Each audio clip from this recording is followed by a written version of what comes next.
Ce programme consiste à former 5 millions de techniciens en 2050.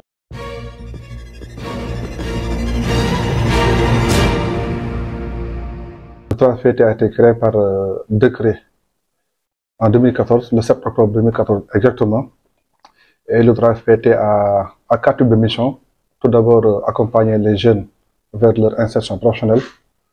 Ensuite, accompagner les personnels des entreprises et des organisations professionnelles dans le renforcement de capacités, mais aussi faciliter l'accès à la formation en accompagnant les centres de formation publics et enfin maintenant mettre l'accent sur la qualité de la formation. Donc pour l'année 2024, de manière globale, nous avons formé près de 50 128 personnes pour un coût global de 10,4 milliards. Maintenant, pour les 10,4 milliards, l'intervention du fonds de financement se fait à travers 4 guichets. Nous avons le GFDI, le guichet de financement des demandeurs individuels, qui a pour vocation d'accompagner les jeunes pour avoir des formations en CAP, en BP, en BT, en BTS, plus quelques licences professionnelles. Et pour ce guichet-là, nous avons formé 19 000 jeunes pour un montant global de 4,2 milliards. Le deuxième guichet, le guichet de financement des entreprises et des organisations professionnelles, a pour vocation, comme je l'ai dit, d'accompagner les entreprises dans le cadre de leur renforcement de capacité. Donc, c'est les entreprises et les organisations professionnelles. Et pour ce guichet-là, nous avons formé plus de 31 000 personnes pour un coût global de 3,9 milliards. Le troisième guichet, c'est le guichet de financement des établissements de formation professionnelle et technique publique. Nous, on les accompagne dans le cadre de leur projet d'investissement, dans le cadre de leur PSD, on les accompagne pas pour écrire les programmes de développement, on les accompagne aussi pour les PRC, programmes de renforcement des capacités. Et maintenant, pour ce guichet-là, on a accompagné 353 projets pour un coût global de 2,3 milliards. Et enfin, le dernier guichet, c'est le GAC, guichet d'assurance qualité. Comme vous le savez, nous, on ne forme pas, on finance la formation. Et dans le cadre du financement de la formation, on fait beaucoup focus sur la qualité. Raison pour laquelle l'ensemble des établissements publics, l'ensemble des organismes de formation privés doivent être labellisés pour les premiers et accrédités pour les deuxièmes. Et en 2024, nous avons accompagné près de 96 organisations. Donc voilà de manière globale, en termes de chiffres, ce qu'on a réalisé avec les 4 guichets qui sont les guichets opérationnels, ça c'est le cœur de métier du fonds de financement de la formation professionnelle et technique. Les centres de formation et les lycées qui dépendent de notre ministère, on les demande d'être labellisés. Et dans le cadre de cette labellisation, il y a 3 niveaux. Niveau Nanan, niveau Djambar et niveau Tchapacholi. À chaque niveau, vous avez accès aux différents produits. Maintenant, c'est quoi la labellisation? On demande de mettre l'accent sur la qualité par rapport à l'équipement, par rapport à l'investissement, par rapport aux formateurs et par rapport aux programmes qui sont en cours. Maintenant, pour ce qui concerne les organismes qui sont privés, là, on met l'accent sur l'accréditation. Maintenant, on a posé les conditions, nous avons posé les critères. Tout le monde peut venir postuler. Malheureusement, si quelqu'un ne remplit pas les critères, ne peut ni être labellisé, ni être accrédité. Et dans ce cas, vous ne pouvez pas accéder à nos fonds. Il faut savoir que les fonds qu'on met à la disposition du fonds de financement de la formation professionnelle, ce n'est pas une subvention, c'est un investissement. Et comme vous le savez, quand on investit, on s'attend à un retour sur investissement. Raison pour laquelle on met beaucoup l'accent sur la qualité.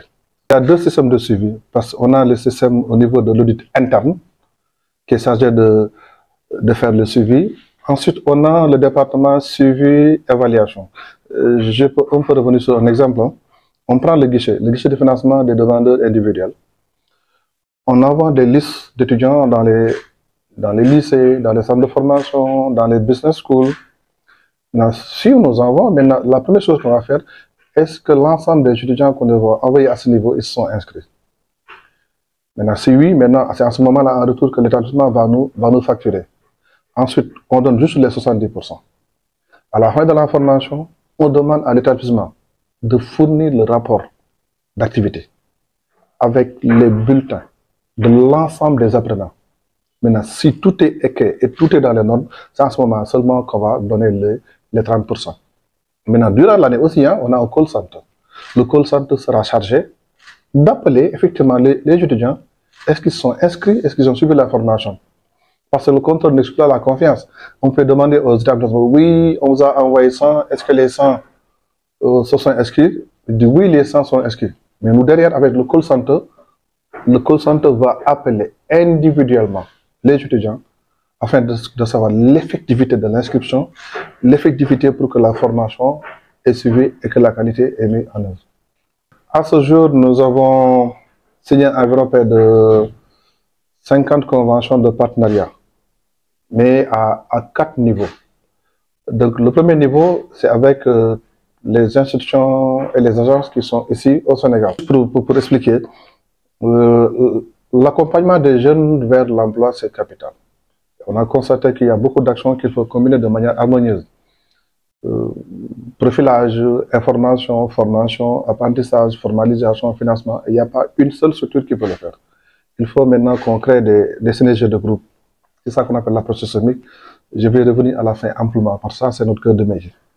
Deuxième partenariat, c'est avec les institutions sur le plan international. Donc, je peux citer AFD, Luxudev, Banque mondiale, Expertise France. Pourquoi ces partenariats? La source, les fonds propres du travail fait, c'est la CFC. CFC, c'est la contribution forfaitaire à l'employeur. C'est-à-dire sur le bulletin des salaires. Il y a une partie des impôts sont supportés par les travailleurs. C'est l'IR et la TRIMF, l'impôt sur le revenu. La TRIMF, c'est la taxe représentative de l'impôt minimum fiscal. Mais parallèlement, il y a ce qu'on appelle l'état des charges patronales. Contribution forfaitaire à la charge de l'employeur. Donc, c'est cette contribution qui représente 3% du salaire brut fiscal qui est entièrement consacré pour le financement de la formation. Mais ce montant n'est pas trop élevé, raison pour laquelle on a besoin des partenaires, comme je viens de citer, AFD, Luxudev, Banque mondiale, qui peuvent venir nous accompagner dans certains projets pour mieux jouer notre rôle dans le cadre de renforcement des capacités. Maintenant, le troisième partenariat, c'est avec les organisations professionnelles. Nous avons les centres de métiers, nous avons le CNES, CNP, etc. D'ailleurs, dans le cadre de notre organe de délibération, le conseil d'administration, le président vient du privé. Le premier président, c'était Feu Mansour Kama. Actuellement, c'est Malik Gueye qui vient du CNP. Pourquoi le privé? Parce qu'in fine, nous voulons que les apprenants soient insérés. C'est lié de rappeler que c'est le secteur privé qui crée de l'emploi, à hauteur de 90,2%. Ce chiffre aussi, je vais y revenir par rapport à l'approche systémique. Enfin, maintenant, les entreprises privées, il faut qu'il y ait toujours un link entre les organisations du patronat, parce que comme je dis, c'est le patron qui paye la CFCE et les entreprises privées. Et la plupart maintenant de ces gens du patronat, ils ont des entreprises. Donc on avait vraiment besoin de mettre en relation tous ces éléments-là. Et c'est ce qui constitue maintenant l'écosystème de la formation professionnelle et technique. Donc ces partenariats, c'est important. Ça permet de renforcer les missions et le positionnement du Fonds de financement de la formation professionnelle et technique comme secteur central dans le développement du Sénégal. Donc voilà un peu la raison pour laquelle on a besoin de faire tous ces partenariats-là.